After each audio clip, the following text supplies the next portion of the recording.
Today's story is about the real-life string of murders in the 1990s that inspired the very famous horror movie Scream. As such, today's video is going to be graphic and distressing, so viewer discretion is advised. But before we get into today's story, if you're a fan of the strange, dark, and mysterious delivered in story format, then you've come to the right place because that's all we do, and we upload 1 or 2 times every week. So if that's of interest to you, please hide outside of the like button's house while they are watching Game 7 of the World Series, and anytime the game starts to get good, change the channel with your universal remote. Also, please subscribe to our channel and turn on all notifications so you don't miss any of our weekly uploads. All right, let's get into today's story.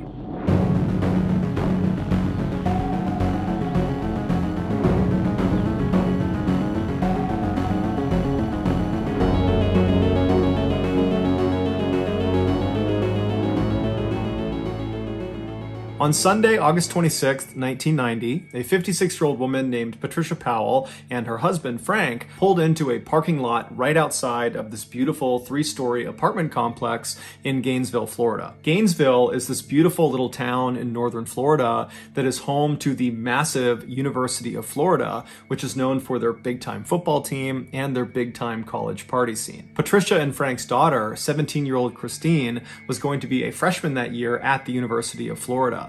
And apparently she had been so excited after getting her acceptance letter that her dad, Frank, had gone out and got a gold necklace for her that had the school's mascot, an alligator, dangling from it. And Christine wore it all the time. 2 days earlier, Christine and her new roommate, 18-year-old Sonia Larson, the two had actually met over the summer when they took some summer classes together. They had actually already come to Gainesville and they had moved in to this white apartment complex that Patricia and Frank were now parked outside of. And after unpacking some of their things in their apartment, Christine and Sonia had left and gone into town and grabbed a bite to eat at a local restaurant.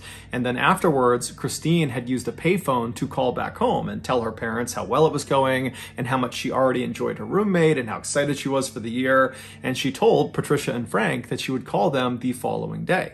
But the following day came and went, and Patricia and Frank did not hear from their daughter. And they had no way to actually call her because she had not set up her landline in her apartment. But Patricia and Frank, they told each other that, of course, everything was fine. You know, she just got to college, she's excited, she's probably out having a good time, and she just forgot to call. And anyways, Patricia and Frank had already planned a visit to see their daughter in Gainesville the next day, which was Sunday. And so fast forward back to that Sunday, and Patricia and Frank are now parked outside of their daughter's apartment complex. They still haven't heard from her, but they're still telling themselves everything's fine, she's probably just busy. And so they get out of their car and they walk over to the building and they go through one of the front access doors that brings them into the building. They find themselves inside of this carpeted stairwell where at every level on the way up, there were doors leading off to each of the apartments. They made their way up to the second level where they knew their daughter's apartment was, and they walk up to her door, and before they even knock or turn the doorknob or anything,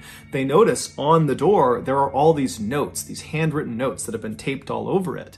And they read a couple of them, and they were notes from some of Christine and Sonia's friends on campus that apparently had tried to stop by over the last weekend, but had not been able to make contact with Christine or Sonia.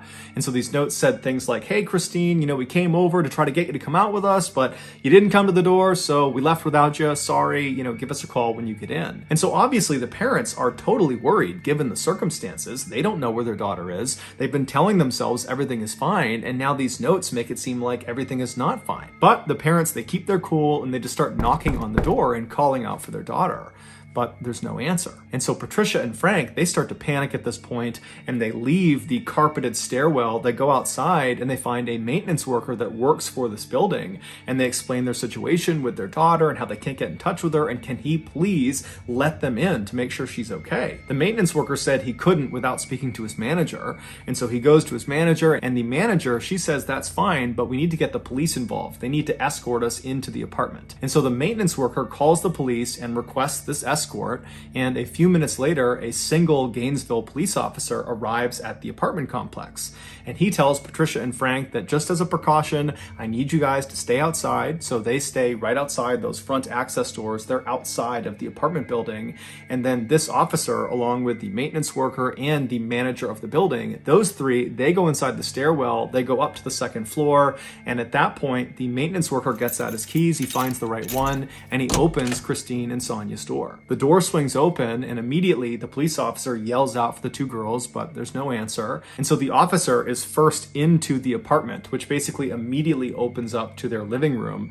And in the middle of the living room is a couch that's angled towards the right side of the room where a TV had been set up.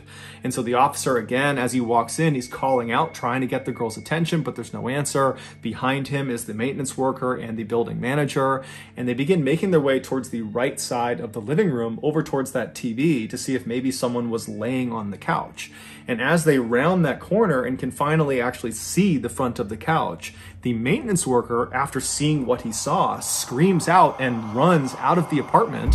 He runs down the stairs, out the access doors, and begins vomiting on the grass and sobbing right next to Frank and Patricia. Naturally, Frank and Patricia, after seeing this, are immediately concerned that something's wrong with their daughter. And so they run inside, they go up the stairs, and they start running into the apartment. And the police officer and the building manager, they try to stop them from getting in, but there was nothing stopping them. They managed to push past those two. They get into the living room and they're calling out for their daughter, and eventually they make their way over to the side of the couch and they see their daughter, Christine. She is lying on the ground in front of the couch. She's on her back, she has no clothes on, and she's been stabbed to death. And whoever has killed her has positioned her in this very suggestive, sexual, lewd position, as if they were trying to demean her as much as possible and shock whoever found her. And so after these totally devastated and wrecked parents are escorted out of the apartment, this one police officer, he continues searching the apartment. And so he searches the rest of the first floor. There's no sign of Sonia. He goes upstairs and he finds Sonia. She's laying on her bed. She also has no clothes on. She's been stabbed to death, and she's positioned on the side of the bed in a sort of suggestive, lewd position, much like Christine downstairs. It would later be determined that Christine had been sexually assaulted, but Sonia had not been. The officer at this point leaves the apartment. He goes outside. He walks past the grieving parents who are being consoled by the building manager and the maintenance worker, and the officer goes over to his car and he uses his radio to call in for backup. A forensics team comes out to the apartment and they begin processing the scene, and right away they discover on the outside of the door frame of the door leading into the apartment, there were markings on the edge that looked like someone had used a screwdriver or some similar instrument to pop open the door. They also found there was a towel and some soap that was lying on the ground near Christine's body and near the couch that had apparently been used to both clean Christine's body and also clean some other parts of the apartment. And so they believe this was done to try to intentionally destroy evidence, suggesting the killer or killers were somewhat sophisticated. They also discovered there was some residue on Christine's wrists that indicated at some point her hands had been bound by duct tape. But when she was found, her hands were not bound and there was no duct tape from her wrists. And so whoever had done this had at some point removed the duct tape and taken it away. And so investigators believed that the killer or killers had used the duct tape to immobilize Christine for the attack. And then after she was deceased, they had removed that tape in order to be able to get her arms up over her head, which seemed to increase the shock value of this lewd position they had put her in. Based on what they saw inside of this apartment, the police were convinced they were up against a group of killers or a killer that had targeted these two girls, that this was not some random attack, that this was calculated, this was on purpose, and if they didn't get caught, they were going to strike again. And so even though the police really didn't have any leads to operate on, they just had this crime scene and they were looking for maybe someone with duct tape and a knife and a screwdriver. I mean, that was really about it at this point. And so even though they have virtually nothing, because there were thousands and thousands of young people flooding Gainesville for the start of the new school year at the University of Florida. Literally the following day, Monday, classes were starting. Because of all these young people in town, the police felt it was very important that they got the media to put out a bulletin to all these people in town that there was potentially a killer or killers on the loose. And so that night, Sunday evening, this news bulletin goes out, and it basically just told residents of Gainesville to stay indoors and stay in groups, and if you needed to go outside, travel in groups, and just overall stay vigilant until we figure out who did this. 12 hours before Christine Powell and Sonia Larson were discovered, an 18-year-old Gainesville woman named Krista Hoyt did not show up for work. Krista was a student at Santa Fe Community College, which was right down the road from the University of Florida. That year, she was planning to transfer to the University of Florida, and then after graduation, she wanted to pursue a career in forensics with the FBI. And so given her interest in law enforcement, while she was a student, she had gotten a part-time job working in the records department of the sheriff's office. And apparently, at this sheriff's office, she was famous for always coming to work, no matter what, including the time that she got her wisdom teeth removed, and then an hour after coming home, she showed up for work. And so on this Saturday night, when Krista was supposed to be showing up for work, and she didn't call ahead, and no one could get in touch with her on her landline, everybody at the sheriff's office was really concerned. And so they waited around for about an hour, hoping that she might just show up with some story about why she was late, but she never showed up. She didn't call. They still couldn't get in touch with her. And so in the very early hours of Sunday morning, the sheriff's office called the Gainesville police and asked them to do a welfare check on Krista. And so 2 police officers from the Gainesville Police Department, they show up at the apartment belonging to Krista Hoyt. Krista lived alone, and she lived about 2 miles away from Christine Powell and Sonia Larson. And so these 2 officers, they get there and they walk up to the front door and they knock, but there's no answer. And they try the doorknob, it's locked. And so one of the officers walks around to the back of this apartment and he sees there's a glass sliding door. And so he knocks on the glass sliding door, there's no answer. He tries the door, it's locked. And then he notices the drape that's inside the apartment that's covering up this sliding glass door. It reaches almost to the ground, but not all the way. There's a couple of inches on the bottom where if you were laying on the ground, you could actually look through this little space and see into the apartment. And so that's what he does. He lies down and he puts his flashlight up and he looks through this couple-inch gap on this window. And as soon as the light illuminates what's inside of this apartment, he finds Krista. Krista is sitting on the edge of a bed that's not that far away from the sliding glass door, and she's facing the door. She's kind of hunched over at the edge of the bed. She's got no clothes on, and she's got stab marks all over her back, and she's missing her head. And her head was next to the bed to the left, up on the shelf, and it was positioned in such a way that it almost appeared like the head was looking down at the detached body. When this crime scene was processed, the forensics team immediately noticed there were marks on the backsliding glass door where someone had used probably a screwdriver or something similar to pop the door open. And then they also found residue of duct tape on Krista's wrists, but the duct tape was gone. She was found with her hands not bound. It would later be determined that Krista had been sexually assaulted before she had been murdered. The obvious similarities between Krista's crime scene and Christine and Sonia's crime scene were initially only recognized by Gainesville police because much of the information about the 2 crime scenes was not public. But that night, Sunday evening, when the police went to the media and asked them to put out that bulletin to all Gainesville residents to say that there could be a killer or killers on the loose, it didn't take long for residents of Gainesville and news anchors to begin speculating that you have these 2 murders that have happened really close together physically. They're less than 2 miles apart, and they've probably occurred within the last 24, 48 hours. So they've happened in rapid succession. They're both unsolved. And so even without intimate details of the crime scene, it wasn't hard to say, I think these 2 are probably connected. And so that night, Sunday evening, Gainesville really went into a state of panic. And within hours of this news, you had stores stores all over Gainesville that had sold out their deadbolts and locks, their mace, their stun guns, their baseball bats, their actual guns, their knives. I mean, people were really trying to arm themselves to protect themselves against this unknown threat that was murdering students in Gainesville. And the police, even though they did not come out and substantiate the claims that, perhaps these two homicides are connected, they did believe they were. And so that night, Sunday night, as all this chaos is kind of unfolding in town, the police put hundreds of officers all over the place, on foot on every street corner. They had police cars and trucks parked all over the place. I mean, the entire town was on an extreme heightened alert because the police believed another attack was imminent. And so all they could do was try to come out in force to try to discourage the killer or killers from striking again. But as it would turn out, it didn't work. By the following morning, so Monday morning, what was happening in Gainesville had gone from just being a Florida story to a national story, and everybody all over the country was talking about it. And one woman named Lisa Byers, who was in her 20s, she did not live in Gainesville, but she had a very close friend who did. She was 23-year-old Tracy Paulus. Tracy had taken some years off from college, but that year had decided to go back and give it another go. And so she was enrolled at the University of Florida.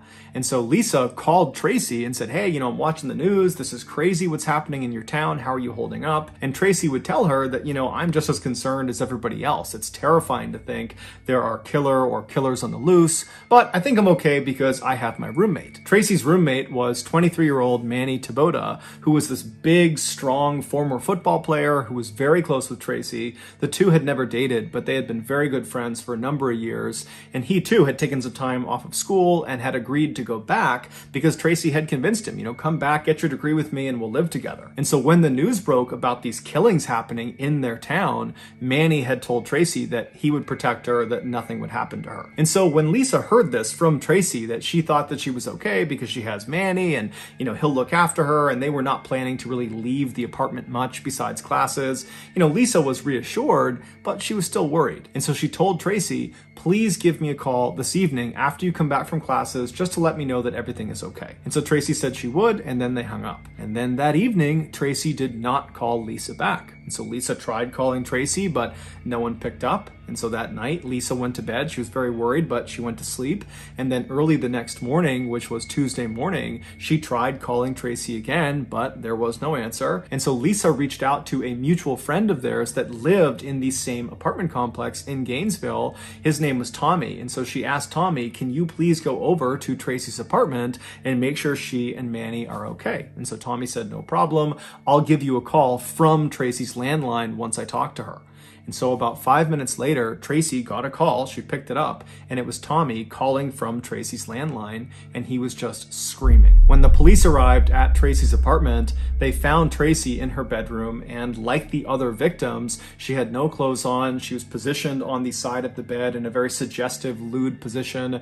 She had been stabbed to death, and it would turn out she had been sexually assaulted. And then down the hall from Tracy, they found Manny. He was in his bed, and he too had been stabbed to death, except he had his clothes on and he was not positioned in a suggestive position. He had kind of died wherever he was, and that was the position they found him in. The forensics team, when they processed the scene, they found markings on the outside of the back sliding door where it looked like someone had used a screwdriver to pop open the door, and then on Tracy's wrists, they found that residue from duct tape, but there was no duct tape. It had been removed. At this point, to the police, it was undeniable that they were up against a serial killer or killers. And when the news broke that there was now a fourth and fifth victim, and they were both college students, and one of them was now this big strapping man that apparently was taken down just as easily as these other four petite women, this threw Gainesville into an absolute state of pandemonium. Suddenly, it felt like no one could protect them. The people in Gainesville, they were fair game. It didn't matter that police were out in force in the streets, and you had people walking around with guns and baseball bats and mace,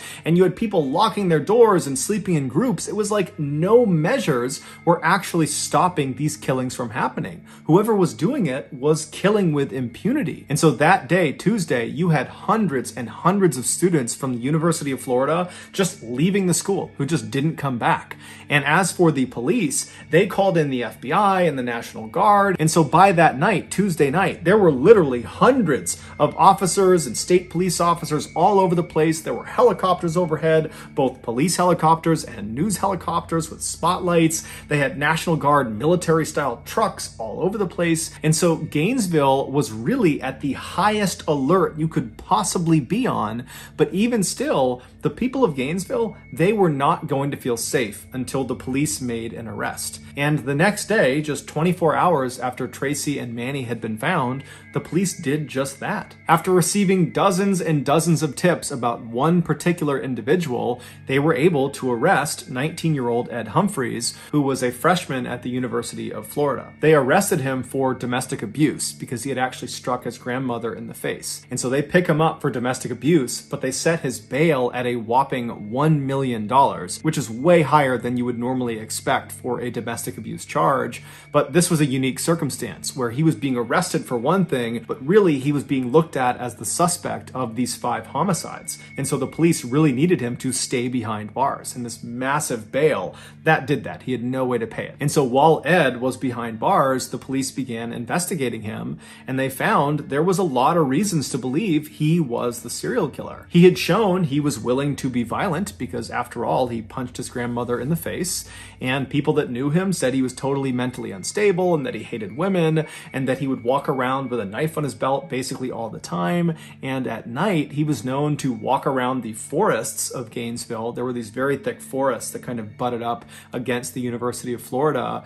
And he would walk through the forest at night, which put him very close to the different apartment buildings where all the victims were found. And on top of all that, Ed Humphreys just looked like what you would imagine a serial killer would look like. He had all these deep scars all over his face, and his eyes looked totally hollow, like he was permanently on drugs, and he was seen smiling at the cameras when he was led in and out of the courtroom. And to make him even more suspicious, as soon as he was arrested, the attack stopped. There were no more slayings in Gainesville. And so naturally, the country believed Ed was the guy. Basically, everyone thought Ed was the guy.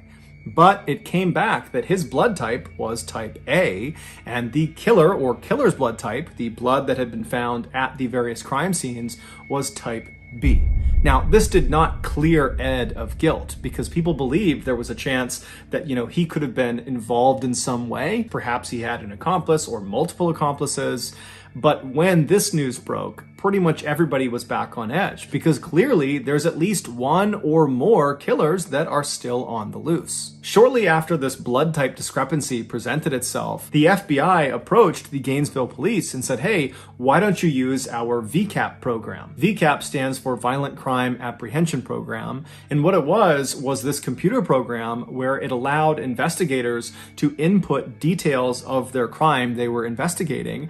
And when they submitted it, it would be compared against this huge database of other crimes in the country. And if there were any similarities with any other crime, those similar crimes would get popped on screen. And so when the Gainesville police input the information from these 5 student slayings in Gainesville, the computer program spit out a single match. It was from an unsolved triple homicide in 1989 in Shreveport, Louisiana, which is a town located about 800 miles to the northwest of Gainesville. Shreveport, back in the late 1980s, was considered so safe by its residents that many of them didn't lock their front doors and they would leave their car keys just sitting on their front dash. But in 1989, that would all change. On Friday, November 3rd of that year, 8-year-old Sean Grissom was dropped off at his grandfather's house in Shreveport. He was there to celebrate his 8th birthday.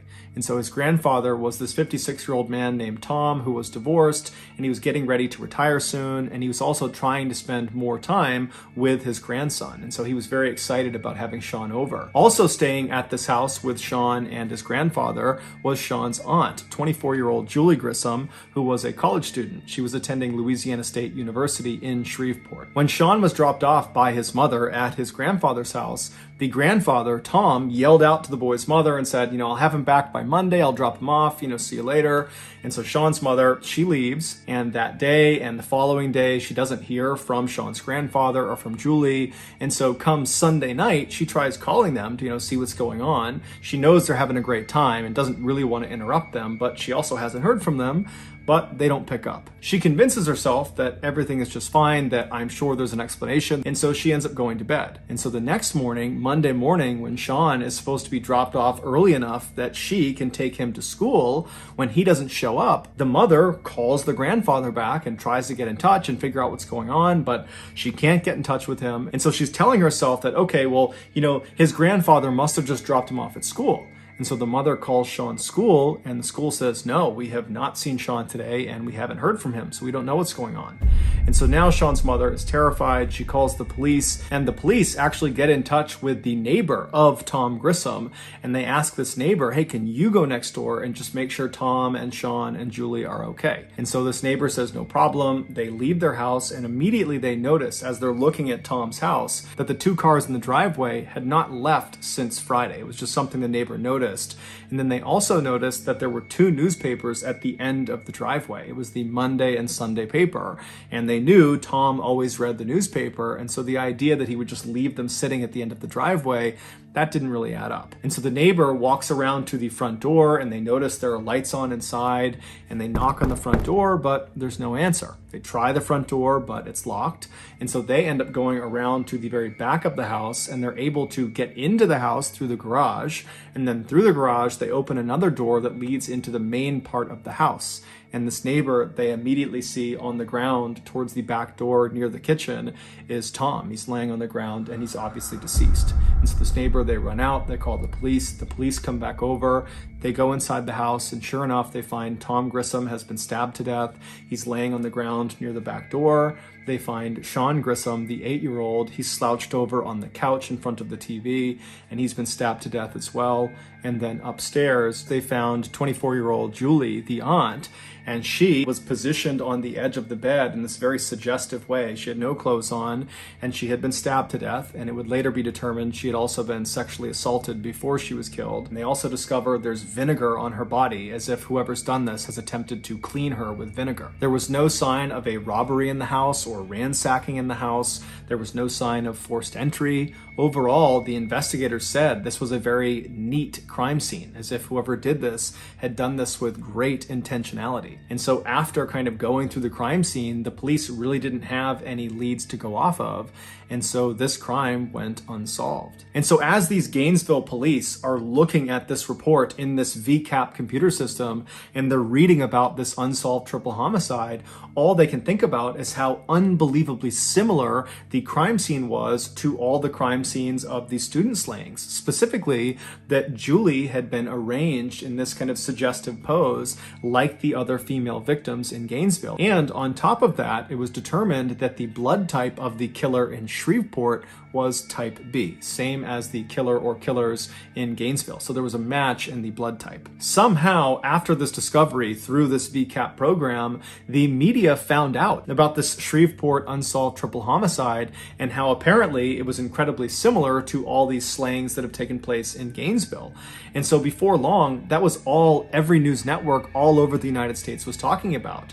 And at first, the police in Gainesville and anybody involved in this investigation was very upset about this because one, they probably had a leak that someone was giving information to the press, but two, the press was kind of jeopardizing their investigation because by having these details leaked, the killer or killers could potentially benefit from kind of knowing what the police were thinking about and what they were up to. But as it would turn out, this particular leak would prove to be quite fruitful. Shortly after this news about the Shreveport killing and the student slayings was all over the news, this woman named Cindy, who lived in Shreveport, she called the police after watching all the news like everybody else and told the police they really ought to look at this guy, Danny Rawling. Danny Rawling was this 37-year-old drifter who was in Shreveport at the time of the Grissom family murders in 1989, and apparently after those murders, he had told Cindy's husband that he, quote, had a problem, and his problem was he liked stabbing people.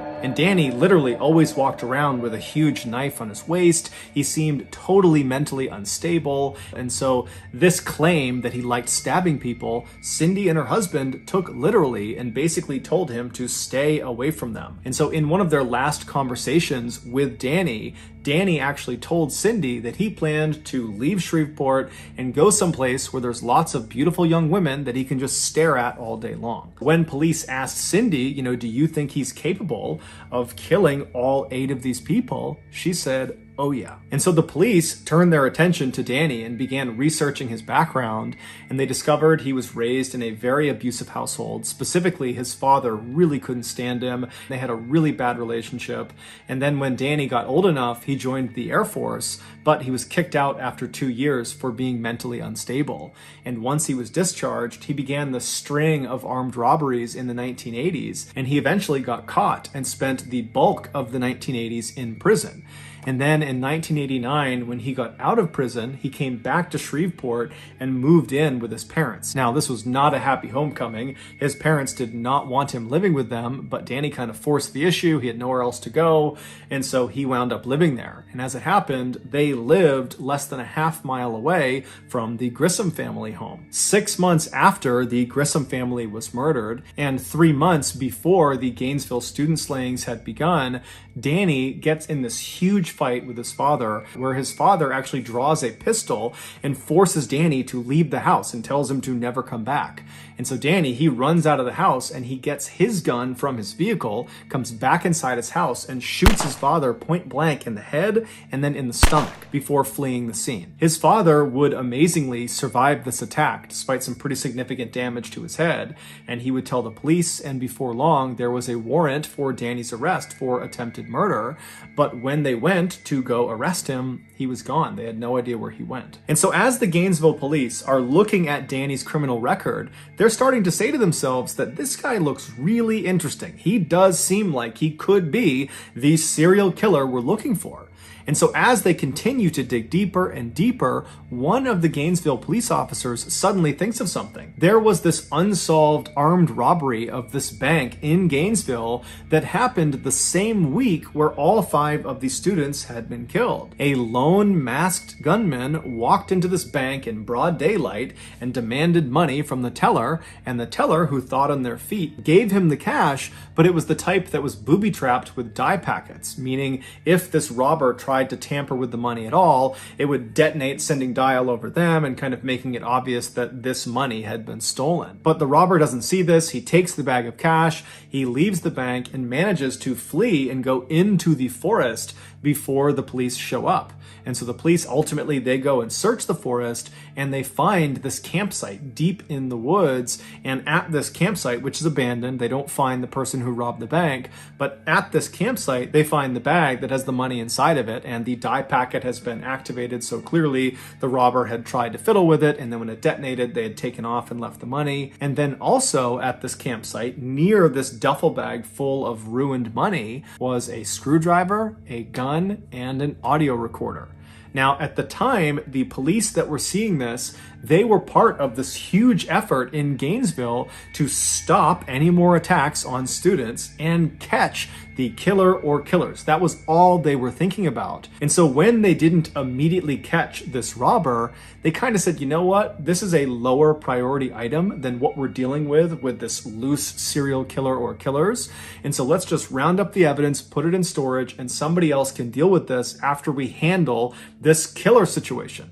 And so no one listened to the audio recording. They just put it in evidence. They grabbed everything else, put it in evidence, and they threw it in the storage room. And so now this Gainesville police officer that's just remembered this unsolved armed robbery, he says to the group that's investigating Danny, he says, hey, since Danny has a penchant for armed robbery, clearly he has a rap sheet full of armed robberies, maybe if he was the serial killer and he killed all these students, that would have meant he was in Gainesville, and so maybe he committed this armed robbery. And so we should go look at the evidence and listen to that tape. And so the officers, they practically run to the storage locker. They get the evidence from this unsolved armed robbery. They come back and they hit play on this audio recorder. And what they hear is unbelievable. They hear on this recording a man singing a song. It's clearly a song he wrote. and he's singing about being a, quote, mystery killer. And then it kind of segues into him talking about how to effectively kill a deer with a knife, to be really effective with a knife. And he's getting into really graphic detail of how to do that.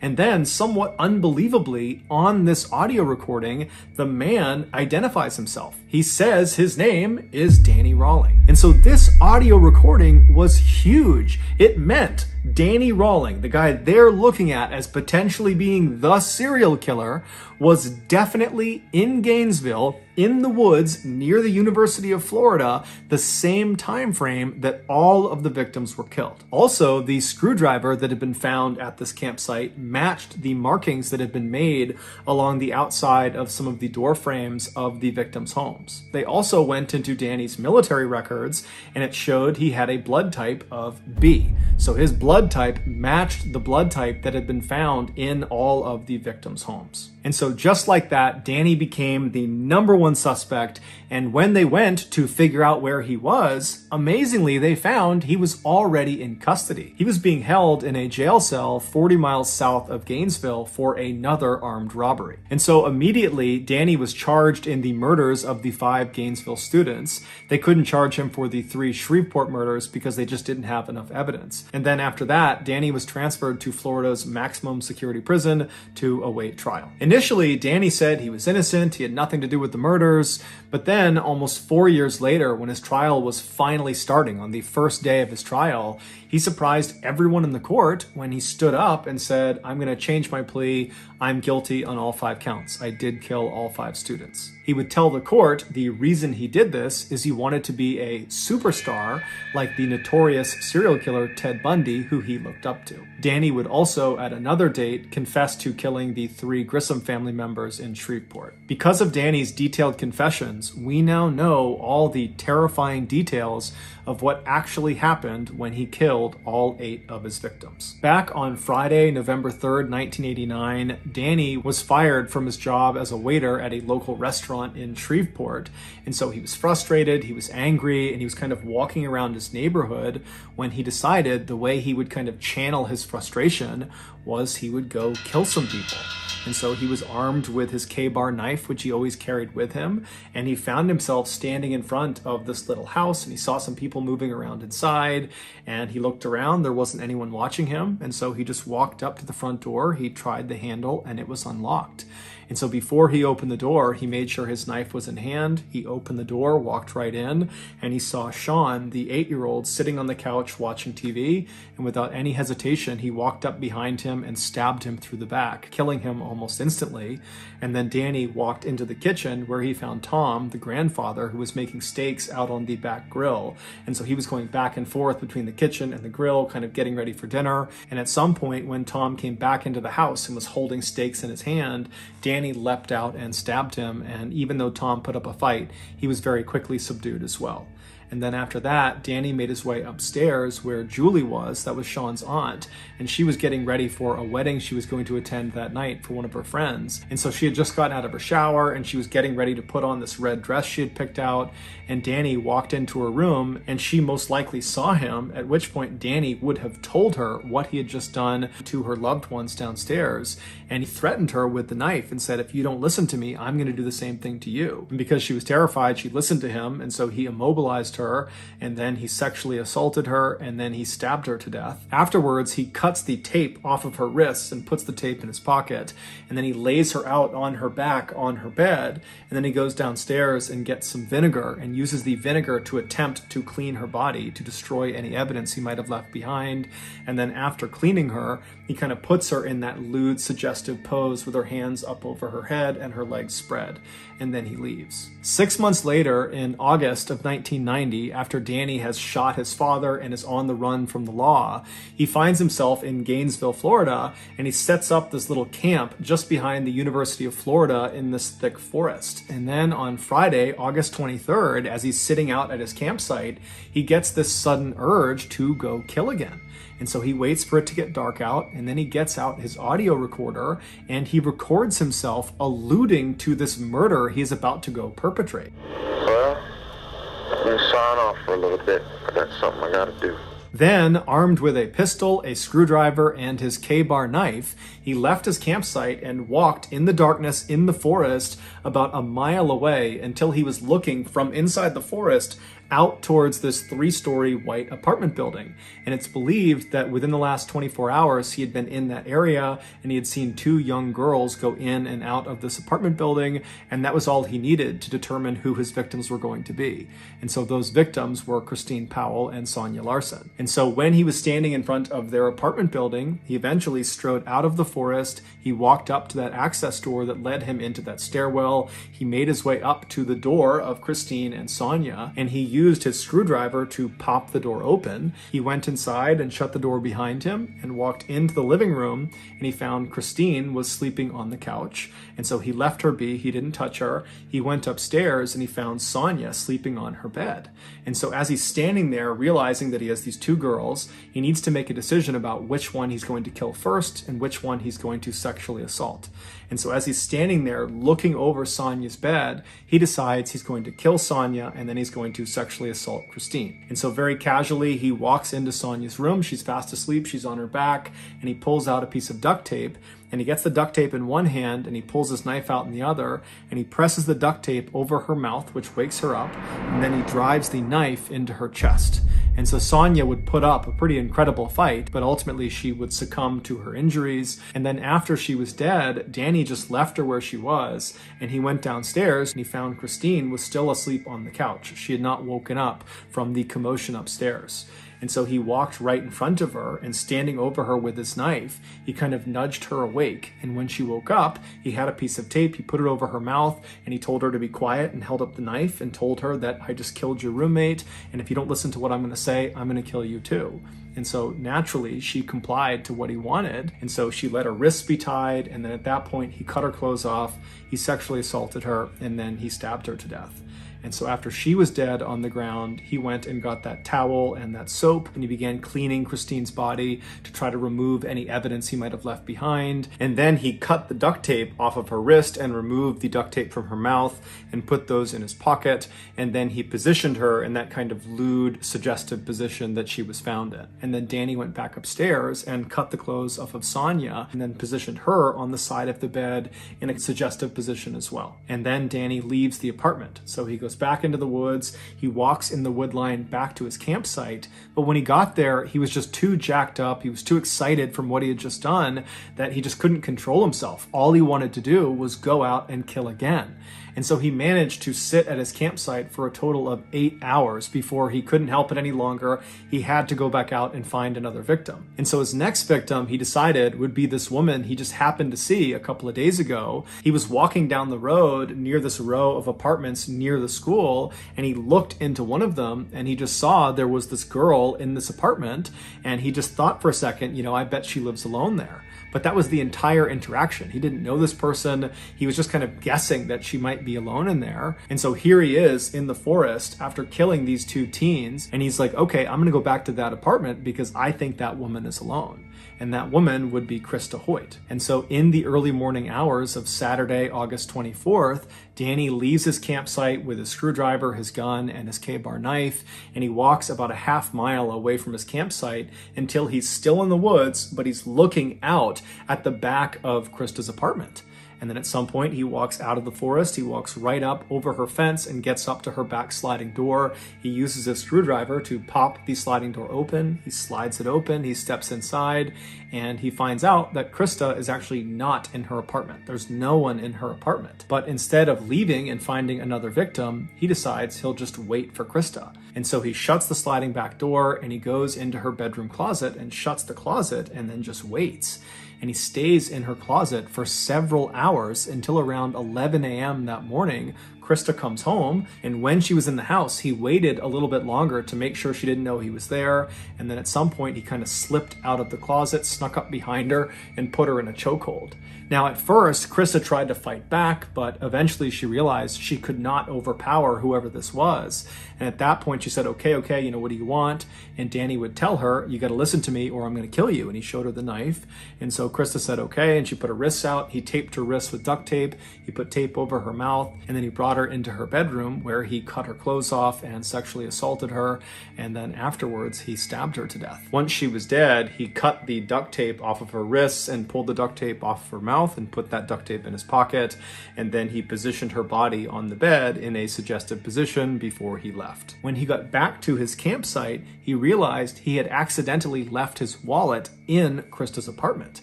And so, calm as can be, he walked back through the forest, right back into Krista's apartment. He found his wallet, and he was about to leave when he thought to himself, well, wait a minute, I should mutilate her body. And so he pulled Krista's body off of the bed, and using his knife, he decapitated her. He put her head up on the shelf next to the bed, and then he repositioned her body on the edge of the bed, making it seem like she was kind of hunched over, looking out the back door. And then before he left, he reached up and twisted her decapitated head and made it seem like it was looking down at the rest of her body. 48 hours later, on the evening of Monday, August 27th, Danny was back at his campsite out in the woods, and he suddenly got the urge to go kill again. And so he stood up, he grabbed his knife, his screwdriver, and his gun, and he walked away from camp, made it about a mile through the woods until he was standing still in the forest, looking out at this big apartment complex that was very commonly occupied by college students. And so at some point, he leaves the forest and walks up to the first apartment he sees. He has no idea who's going to be in there, and he goes up to their sliding back glass door. He gets a screwdriver out and he pops it open. He slides the door open, he steps inside, and the first thing he sees is Manny Taboda, this big, strong former football player who's laying in his bed. And Danny just walks over and starts stabbing him, and Manny wakes up and puts up one heck of a fight, but ultimately Danny is able to overpower him and kills him. While Danny was stabbing Manny, the other resident inside of this apartment, 23-year-old Tracy Paulus, she was in the shower, and so she gets out of the shower and she hears all this commotion down the hall, and so she steps into the hall and she looks into Manny's room and she sees Danny on top of him stabbing him. And so Danny looks back, he sees Tracy, Tracy screams, she runs down the hall into her bedroom, she slams the door behind her, she locks it, and then she leans up against the door to try to keep it shut. Meanwhile, Danny just continues to stab Manny until Manny is dead. And then Danny stands up and he just walks down the hall, calm as can be. He gets to the bedroom door where he knows Tracy is. She's trapped, she can't go anywhere, and he begins to smash the door down. He's ramming it with his shoulder, he's kicking it over and over again, and Tracy's screaming for him to stop, but eventually he manages to just kick the door down. And as soon as he's inside the room, Tracy kind of stands back and she says to Danny, "Are you the one?" And Danny looks at her and says, "Yes, I am the one." And then he threatened her with the knife and said, "I'll kill you just like the guy down the hall unless you listen to me." And so Tracy listened. She got her wrists bound and her face bound. And then Danny cut the clothes off of her and then sexually assaulted her.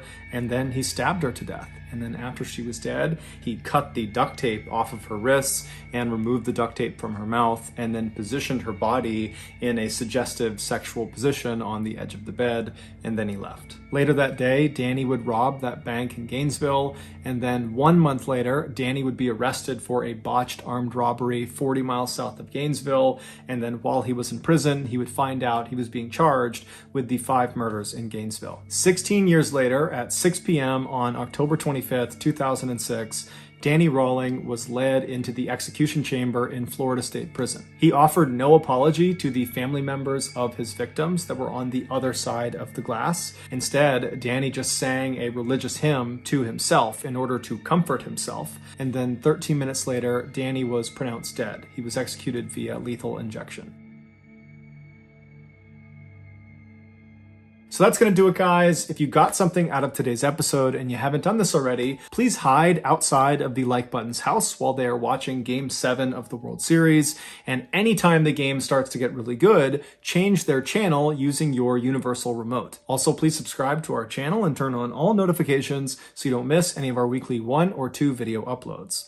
We are now selling merchandise like flannels and hats and sweatshirts and mugs and all sorts of stuff. If you're interested, go to shopmrballen.com. If you want to learn about upcoming deals and promotions in our shop, go to our shop's Instagram page. The username is shopMrBallen. If you want to get in touch with me, you can direct message me on Instagram or on Twitter. My username for both platforms is the same. It's MrBallen. I also have a ton of content over on TikTok where my username is MrBallen as well. We also have a second YouTube channel called MrBallen Shorts where we post random short videos and lost episodes. We also have a Facebook page just called MrBallen where we post condensed versions of longer episodes you see on YouTube. If you have a story suggestion, please submit it to our subreddit just called MrBallen. It's linked in the description below. So whether I see you on Twitter, Instagram, TikTok, Reddit, YouTube, Facebook, or some combination, just know that I really appreciate your support. And until next time, that's going to do it. See ya.